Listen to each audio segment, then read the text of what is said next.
Jared Kushner, Trump's son-in-law and one of the president's closest advisors, met with a Russian banker in December who has strong ties to Vladimir Putin.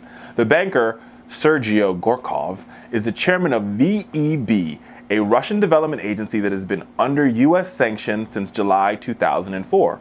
Gorkov was appointed to his position by President Putin after 8 years at Russia's biggest state-owned commercial bank. The meeting is being scrutinized by congressional investigators amid an ongoing probe into links between the Trump associates and the Russian government. Rich Webster, more Russia, more Trump. Russia, more Trump. What's going on? So Jared Kushner is an interesting character. How he kind of inserted himself into this position is very fascinating to me. So if you are not aware, Jared Kushner is Donald Trump's son-in-law. He is married to Ivanka Trump. Prior to doing what he does now, which is a White House advisor. I don't know what his official title is. He's a counselor. No, he's not assistant special assistant to the president. Special assistant, which is even better than counselor. Counselor. So he was actually very rich and successful, doing business deals very similar to Donald Trump. His family also has an incredible wealth of money. Obviously, there's no way that a poor American family would marry into the Trump dynasty. But the fact of the matter is that this guy is connected, right? One of the things we know about Jared Kushner is that his family is very, very well connected all around the world. They're doing business deals in China. They've done business deals in innumerable countries all across the globe. And you end up in a situation where he, fortunately for the American people, managed to divest himself fully, which is generally what you would ask for from someone who was a billionaire working in the White House. Who could potentially profit from the White House. Now, where things start to get a little bit hairy is some of these deals that the Kushner family and their associated businesses have been sealing over the last few months are raising some eyebrows. For example, big eyebrows. Yeah. They're like the condo building, I think, is the one in New York. Exactly. That's a perfect example. With There's also the Chinese deal. These are issues where you start to have a very blurry line between, you know, what's pay to play, what's acceptable. I mean, because even if there is no explicit description like, you know, do this for us and the U.S. government will help you, it doesn't take a smart person to see, like, if you're a foreign dignitary or a foreign businessman, it may be in your best interest to stay at a Trump hotel when you're in the United States. Or if you want to curry favor with the administration, maybe you do a big business deal with Jared Kushner's family. I mean, these are conflicts of interest that run so deep that regardless of whether he is fully divested, once you're above a certain net worth, it doesn't matter. It doesn't matter. I mean, it's all connected. And I think that's what makes his relationship so problematic in the White House, that he's so close to the president, but he's also has a lot of external dealings. And I think to make matters worse, we found out this week, America, that Ivanka Trump, the eldest daughter to President Trump, is becoming an official government employee, joining her husband, Jared Kushner, in serving as an unpaid advisor to her father in the White House. The announcement was made Wednesday, and the formal recognition of the value Mr. Trump places in his daughter, and so now his daughter and his son-in-law will both be reporting directly to the president.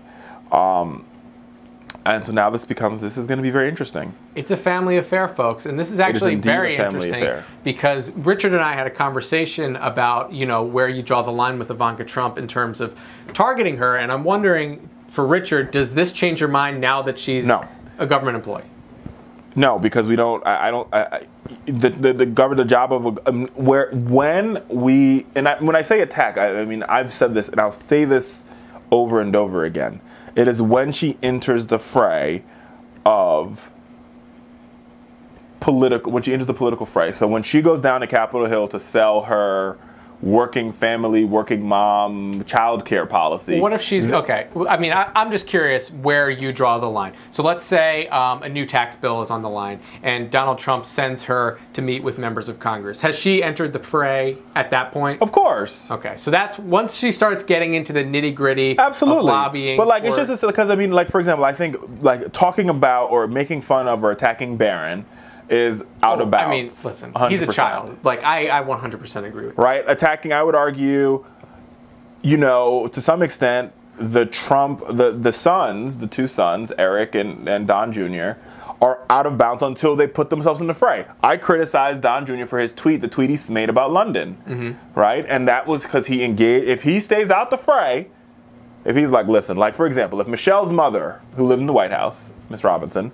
she wasn't involved in politics at all. She was just like, I live here to take care of the girls. Yeah. She was out the fray, just like her daughter. She's an adult, but she's out the fray. Right? Michelle Obama went into the fray, I would argue, when she started, you know, healthy schools and started pushing her initiatives. You could attack her initiatives, but she wasn't on the ballot. You don't have the right to like make fun of her appearance as you do President Trump, because I feel as though the president, when you put your name on the ballot and you put your name out there, you invite it. That's just, and the same goes for me, right? Like, please, if you want to attack me, as much as I don't like it, I have to take it. Right? Because I am a public figure. I have a radio show. I put myself on television. If you attack my mother, that's problematic. My mom didn't put herself out there. My mom didn't make her name public.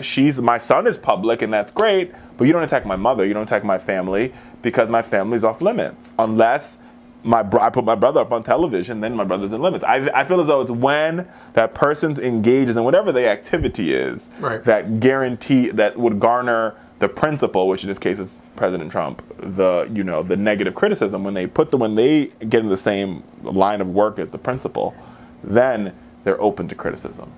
No, I think you're right, and we've seen. You didn't think I was right last week, though. Well, I just know that Ivanka is going to enter that fray, so I'm not worried about it. Yeah, and then when she enters that fray, you can feel free to pounce. Then she can be a political maniac. Now,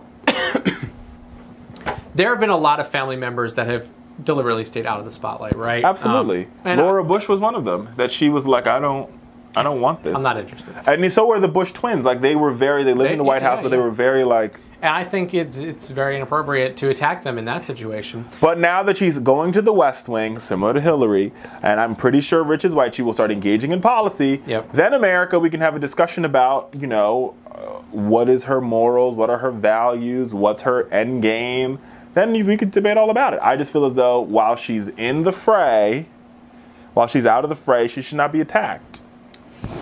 You're right. And next week, when she starts shilling whatever bill Trump has, we will reevaluate.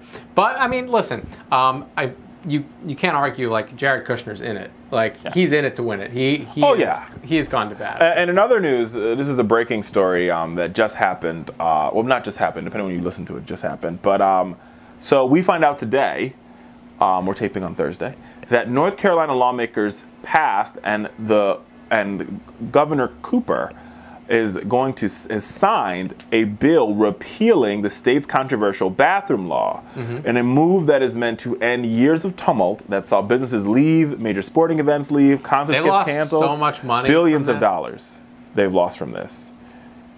But there's still, what's crazy to me is this, there's still criticism from the LGBTQ community would say the new bill, which eliminates the rules about who can use which bathroom but retains other features, still allows for discrimination against trans people. So basically what Republicans did in the state legislatures, they said, okay, we'll take the bathrooms out, but all the other all the other discriminatory things will stay in. Well, and that's what you got to keep an eye on, because, you know, the headline is the bathroom bill. The bathroom bill. But the bill's bigger than that. Right. But if you're not keeping an eye on, like, what's the big picture, you'd miss out on the fact that, like, some incredible amounts of discrimination are still encoded in state law. Like, for example, it prevents local governments until 2020 from passing or amending their own non-discrimination ordinances relating to private employees and public accommodation. So basically, a state can't, like a city in North Carolina can't say we're going to end all discrimination based on, you know, sexuality or based on, you know, somebody being transgendered.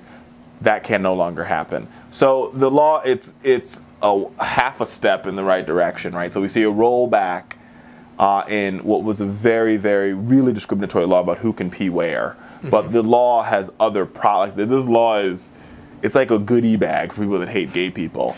Yeah, they managed to sprinkle a lot in there. And so they've taken out the major, like the big goodie bag gifts. Like, so they took out the coffee mug. You know when you get those gift bags.